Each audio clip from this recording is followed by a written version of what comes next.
সব খেলা সেরা বাঙালির তুমি ফুটবল। ফুটবল মানেই বাঙালির কাছে আবেগ, ফুটবল মানেই বাঙালির ভালোবাসা। বাংলার দুই চিরাচরিত ক্লাব তাদের ফুটবল জোরের কম্পমান হয় বাংলা তথা ভারত। সেরকমই এক দিবসীয় ফুটবল টুর্নামেন্ট আয়োজিত হলো হাজিপুরের ডাটপুর বিবেকানন্দ স্পোর্টিং ক্লাবের উদ্যোগে। আজ 12ই জানুয়ারি স্বামী বিবেকানন্দর 163তম জন্মদিন। এই জন্মদিনকে সামনে রেখে বিভিন্ন জায়গায় চলছে জন্মবার্ষিকী পালন। স্বামী বিবেকানন্দের জন্মদিনকে 1984 সালে যুব দিবস ঘোষণা করা হয়। আর এই যুব দিবসের দিনে হাজিপুর ডাটপুর বিবেকানন্দ স্পোর্টিং ক্লাবের উদ্যোগে 8 দলীয় ফুটবল টুর্নামেন্ট আয়োজিত হয়ে গেল।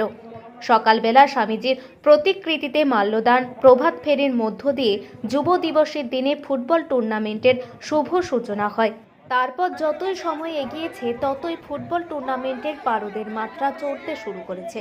ফুটবলের প্রতি এমনিতেই বাঙালির আবেগ জড়িত, আর এই ফুটবল টুর্নামেন্টে অসংখ্য মানুষ এসেছেন এই টুর্নামেন্ট উপভোগ করতে। 8 দলীয় ফুটবল টুর্নামেন্টে চূড়ান্ত পর্বের খেলায় মুখোমুখি হয় রঘু মণ্ডল সায়ের মার্শাল গাঁওতা ও টুডু এন্টারপ্রাইজ। যুব দিবসের ফুটবল টুর্নামেন্টে উপস্থিত ছিলেন যাদবপুরের সাংসদ অভিনেত্রী সায়নী ঘোষ, ছিলেন আরামবাগ লোকসভার সাংসদ মিতালি বাগ ও রাজ্যের মন্ত্রী স্নেহাশিস চক্রবর্তী।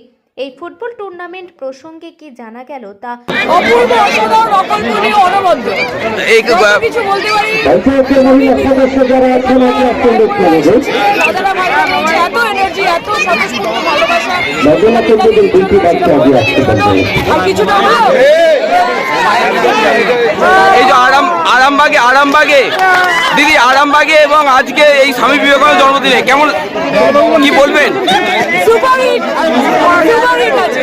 যেই বুঝবে যে স্টেজ ভাঙছে তার মানে সুপারহিট প্রোগ্রাম আছে।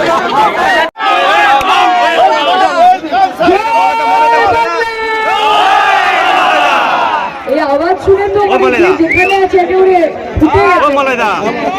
এখানে অনেক ভালোবাসা, এবং সত্যি আমি মিতালিদিকে ধন্যবাদ জানাতে চাই যে আজকে যদি আমি না আসতাম আমি বুঝতেই পারতাম না যে এখানকার মানুষের আবেগ, তাদের চেহারায় যে আনন্দ, এই সবটাই যে ভালোবাসার সাথে আমাদের জন্য, এটা আমাদের কাছে অনেক বড় ব্যাপার। এবং আজকের এই ফুটবল টুর্নামেন্ট, তাই তো স্বামী বিবেকানন্দের আজকে 163তম আমরা জানি যে জন্মজয়ন্তী, এবং এক দিবসীয় 8 দলীয় ফুটবল প্রতিযোগিতা ডাটপুর বিবেকানন্দ স্পোর্টিং ক্লাবের আয়োজন করা। এবং আমার বিশ্বাস যে ডাটপুর স্পোর্টিং ক্লাব খেলায়, মেলায়, আনন্দে যেমন আছে, প্রয়োজনে মানুষের পাশেও থাকবে এবং থেকেও থাকে। কাজে তার জন্য আমার অনেক অনেক শুভেচ্ছা। আমার অত্যন্ত ফেভারিট আপনাদের সাংসদ মিতালি বাগ, আমি আপনাদের এইটুকু বলতে চাই, গ্রামে ওনার বিচরণ আপনারা জানেন, আর দিল্লিতে উনি যে কি কাঁপাচ্ছেন সেটা আমি জানি। কাজে দেখুন, আমরা তো, আমি ছোটবেলা থেকে অভিনয় করেছি, নানান রকম অ্যাঙ্কারিং করেছি, নানান জায়গায় গেছি, কলকাতা শহরে পড়াশোনা করেছি, নাচ শিখেছি, গান শিখেছি, বড় হয়েছি। আমাদের একটা অন্যরকম ওরিয়েন্টেশন। কিন্তু মিতালিদি যেখান থেকে এসে যেখানে পৌঁছেছেন, এটা আপনাদের আশীর্বাদ এবং মমতাদি অভিষেকদের দেওয়া সুযোগ ছাড়া সম্ভব ছিল না। তাতে মিতালিদিকে আমার অনেক অনেক ভালোবাসা, শুভেচ্ছা, এবং আগামী দিনে আপনাদের দিদির পাশে আই দিদি আছে, এটা আপনারা নিশ্চিন্ত থাকুন।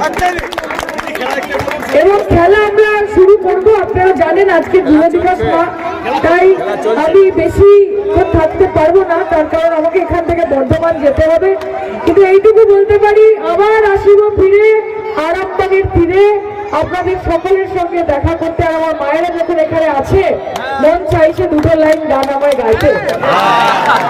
তো মায়ের একটু ছন্দে ছন্দে একটু বলি,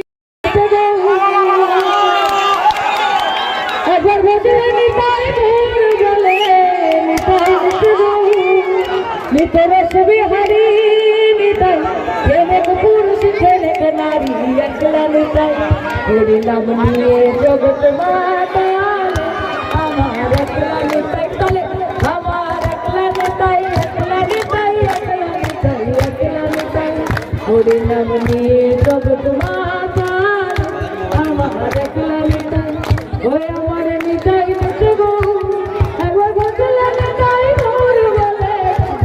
আজকে আমাদের কাছে একটা গৌরবের দিন, তার কারণ 163তম স্বামী বিবেকানন্দ সেই বীর সন্ন্যাসীর আজকে জন্মদিন।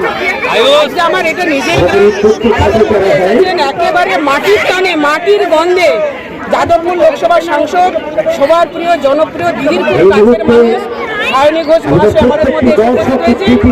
আসেন এখানকার দর্শকবৃন্দ, আমি ধন্যবাদ জানাই আমার নিজের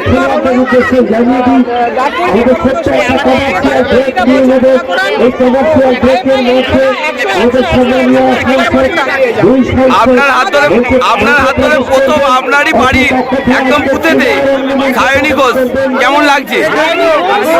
উনি আমাকে দেখে মনে হচ্ছে উনি একজন একটা বিখ্যাত মাপের একজন অভিনেত্রী, মাটির মানুষ।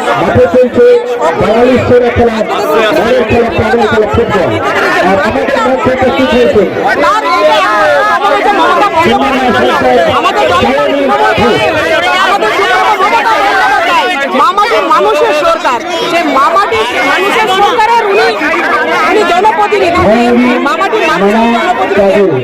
অতএব মামাটির মানুষের উনি মাঝে উনি যা বলবেন এখন আরামবাগেই রয়েছে প্রাণ আইভিএফ ফার্টিলিটি সেন্টার। নিঃসন্তান দম্পতিদের মুখে হাসি ফোটানোর বিশ্বস্ত প্রতিষ্ঠান প্রাণ আইভিএফ ফার্টিলিটি সেন্টার দক্ষিণবঙ্গের মধ্যে সর্ববৃহৎ এবং সর্বপ্রথম এআরটি গভর্নমেন্ট রেজিস্টার প্রাপ্ত আইভিএফ সেন্টার এখন আরামবাগেই। অল্প খরচে আইভিএফ পরিষেবা, বন্ধ্যাত্ব চিকিৎসার এক অভিনব অধ্যায়। প্রাণ আইভিএফ ফার্টিলিটি সেন্টার একেবারে অল্প খরচে পুরুষ ও মহিলার বন্ধ্যাত্ব পরীক্ষা, বন্ধ্যাত্ব চিকিৎসা সবকিছুই হয় আমাদের প্রতিষ্ঠানে। সুচিকিৎসার মাধ্যমে মা ও বাবা ডাক শুনতে পারবেন নিঃসন্তান দম্পতিরা। তাহলে আর দেরি কেন? আজই যোগাযোগ করুন প্রাণ আইভিএফ ফার্টিলিটি সেন্টারে। ঠিকানা বসন্তপুর, আমতলা, 2 নম্বর রেলগেট, আরামবাগ, হুগলি। যোগাযোগ নম্বর 7865858781 অথবা যোগাযোগ করুন 7908098172 এই নম্বরে।